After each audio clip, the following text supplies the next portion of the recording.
Please take everything I say with an absolute pinch of salt and don't believe everything that you watch, read, see on the internet at all.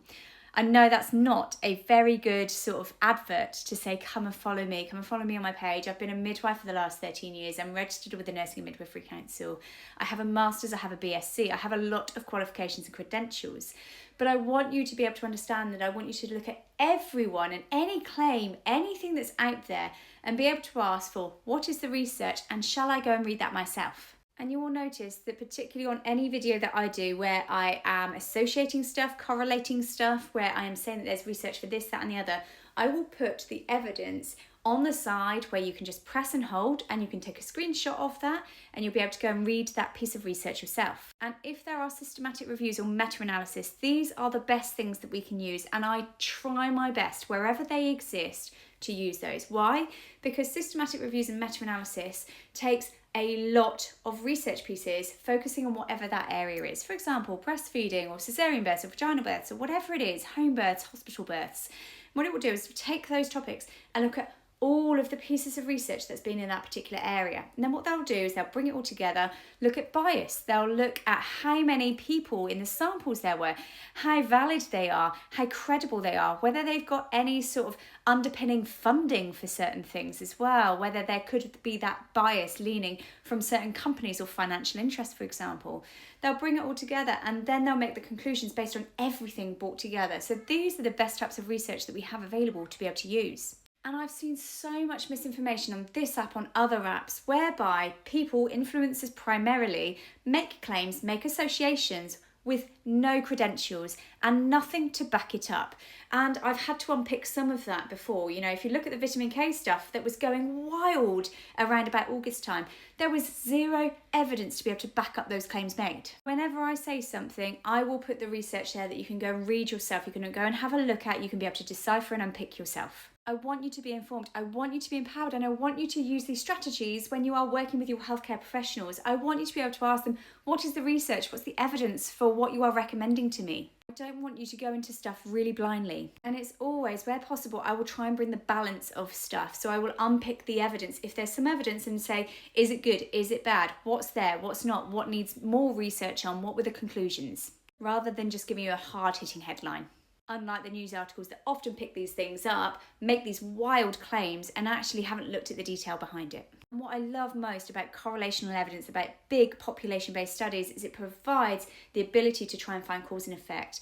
For something like the link between cancer, for example, and also the mode of birth, what needs to happen next is genetic studies, genome studies, and microbiome studies in these particular areas. There's huge amounts of research highlighting that the bacteria in fecal matter, so in poo matter, of babies after a planned cesarean birth is quite significantly different to the bacterial composition of babies born vaginally in their poo samples at 3, 6, 12 months further down the line. And all of that has an impact on our immune system and how that develops. But yet we've got to find out why some babies are much more susceptible to health conditions than others, for example. And that comes back down to our genetics and how that's all highlighted. So also remembering epigenetics. Epigenetics is being able to turn on and off certain genetics from environmental factors, from our parents and their parents, for example, and what they did and what they were exposed to. And so there's so many different factors involved, but it provides the ability for foundation research. What that then does is mean that we can go, oh, I wonder why that is. Let's go and find out the reasons behind this. Let's try and find those markers, and then that improves healthcare moving forward. And the biggest example I'll give of this is smoking and cancer, for example. If you smoke, you are more likely to develop lung cancer. That's a big correlational effect seen.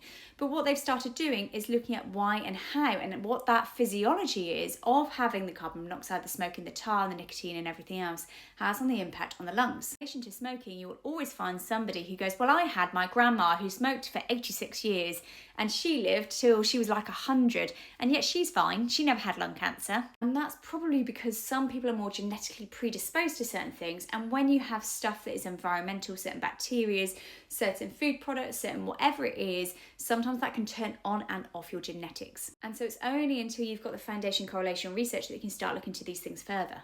Another example would be looking at caesarean birth, for example, and the amount of infections, being 1 in 3 caesarean births has an infection. Well, now we start seeing the research try and bring those levels down. And that's a massive thing, because now we're doing randomized controlled trials on what things actually improve outcomes, reduce infections, and improve things for women and people. A final reminder, only 1% of all health funding goes in women's health, yet we are all born. More financial funding goes into erectile dysfunction every single year than it does for women's health, significantly more. So take homes, don't always believe me. Go and have a look at the research yourself. I will always post that research because I want you to go and have a look at it yourself. I want you to find out the detail. I want you to be able to understand and trust the information that's given. Always take big health claims with a pinch of salt until you've read that research yourself. And as I said, anything that's out there on any social media platform, please ask them for the evidence. Please ask your doctors, your midwives, your nurses, wherever you're getting your healthcare from at any point in life. What's the evidence for what's being recommended? Why? How? And how can I go and read it myself? I want you all to be the experts of your own healthcare, and I want you to be the own experts of being able to make decisions that feel right for you.